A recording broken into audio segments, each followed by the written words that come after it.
He consistently ranks in the Forbes list of the world's wealthiest people.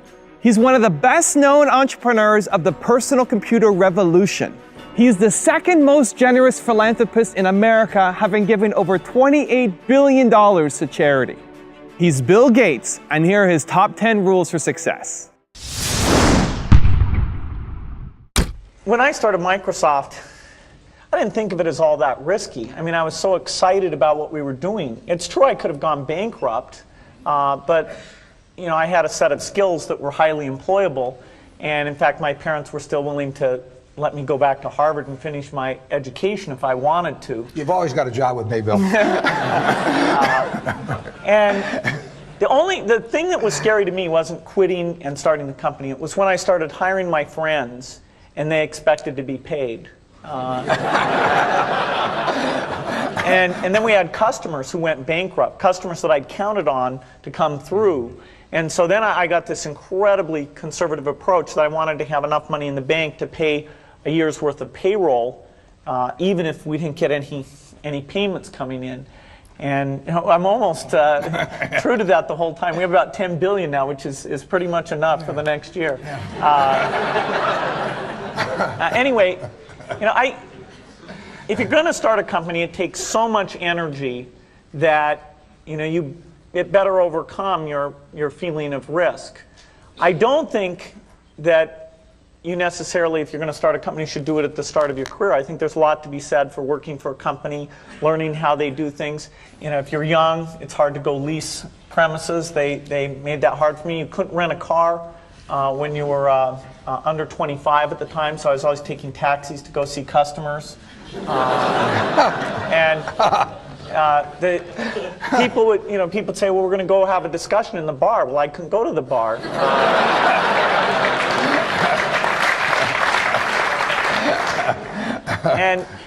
But you know, that's fun, because I'll tell you, when people are first skeptical and they think, oh, this kid doesn't know anything, then when you show them you've really got a good product and you know something, they actually tend to go overboard and they think, whoa, you know, they know a lot.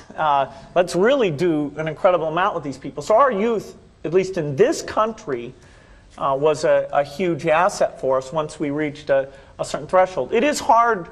It's hard to hire older people because they'll be a little bit conservative about whether they should come and take the risk. And it took 3 or 4 years before we could go out into the normal sort of employment pool. But those problems that come with starting a firm, you better think of those as part of the pleasure, part of the challenge that is part of the excitement. I want to thank Harvard for this honor. I'll be changing my job next year, and it will be nice to finally have a college degree on my resume. I applaud the graduates for taking a much more direct route to your degrees. For my part, I'm just happy that the Crimson called me Harvard's most successful dropout. I guess that makes me valedictorian of my own special class. I did the best of everyone who failed. But I also want to be recognized as the guy who got Steve Ballmer to drop out of business school.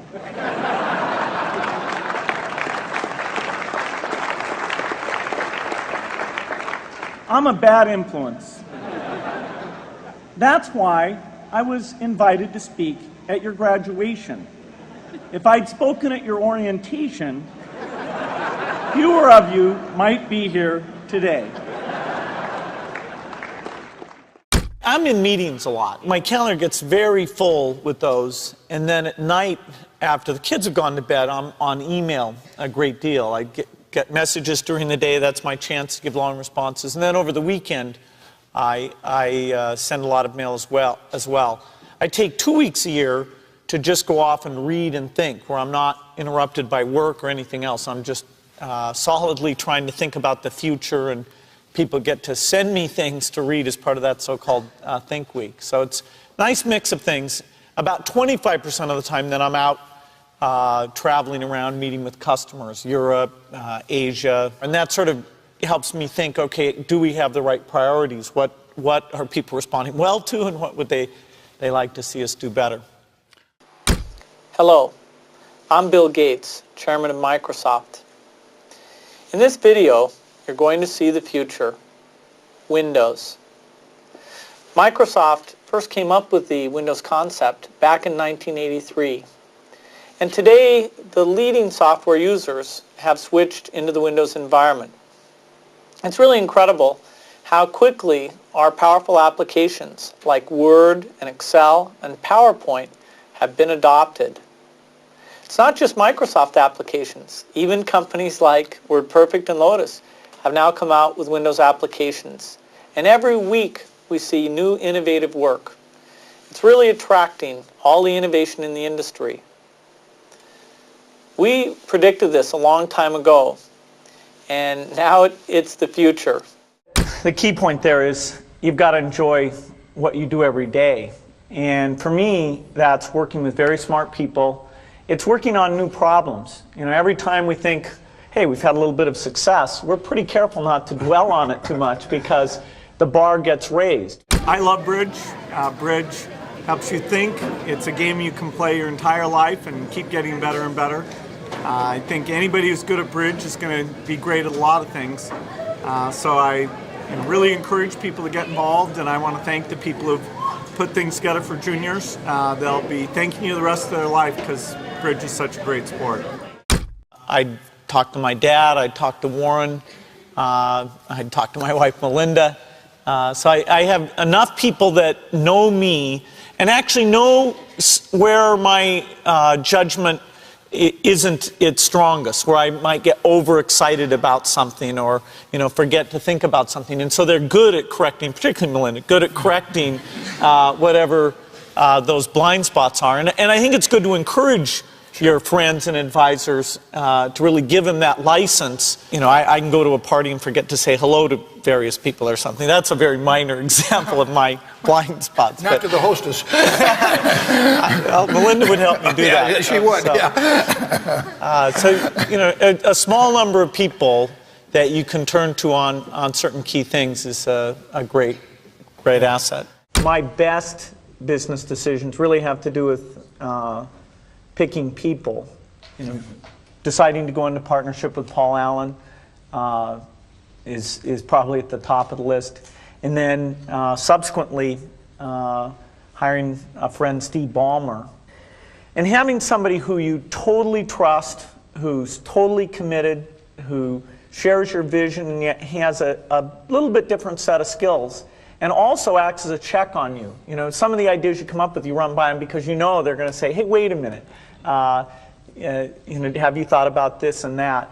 And just, the benefit of sparking off of somebody who's got that kind of brilliance, it's not only made it fun, but it's really led to a lot of success. So picking a partner is crucial. I had one habit that I developed when I was at college that was actually a very bad habit, which was I like to show people that I didn't do any work and that I didn't go to classes and I didn't care. And then at the very last minute, like 2 days before the test, I'd get serious about it. And people thought that was funny. That was my positioning, the guy who did nothing until the last minute. Then when I went into business, that was a really bad habit. And it took me a couple of years to get over that. Nobody praised me because I would do things at the last minute, and I tried to reverse to students I didn't think that highly of, who were always organized and had things done on time. I'm still working on it, but procrastination is not a good habit. Bill can change clothes in the car. So I'm going to challenge Bill Gates, my partner in Facebook, Sheryl Sandberg, and Netflix's founder and CEO, Reed Hastings.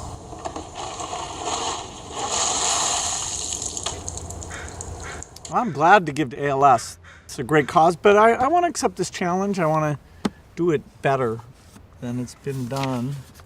Been working on this, got this design. There we go. Yeah. It's going to be great.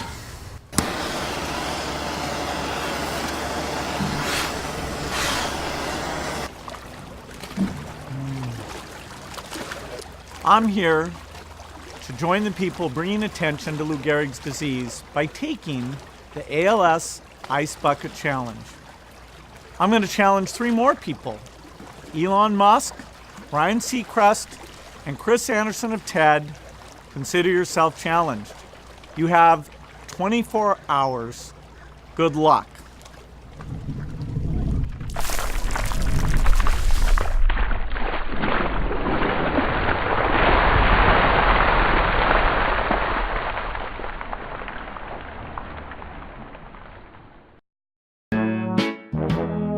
People, let me tell you about my best friend. He's a warm-hearted person who loved me till the end. Now, people, let me tell you about my best friend. He's a one-boy, cuddly toy, my up, my down, my pride and joy. People, let me tell you about him. It's so much fun, whether we're walking man to man or whether we're walking sun to sun, 'cause he's my best friend.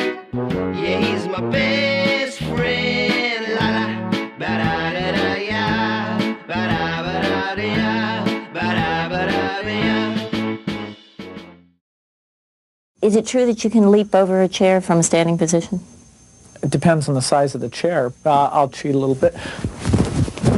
Yes!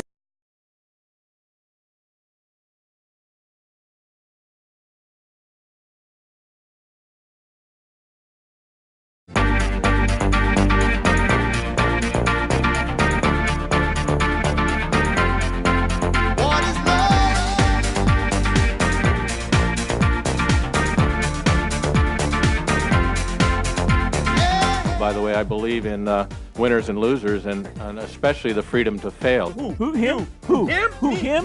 Him? Who? Me? I don't know, you're not there. I need da da da. No way! What is love? Baby, don't hurt me. Don't hurt. Oh, behave.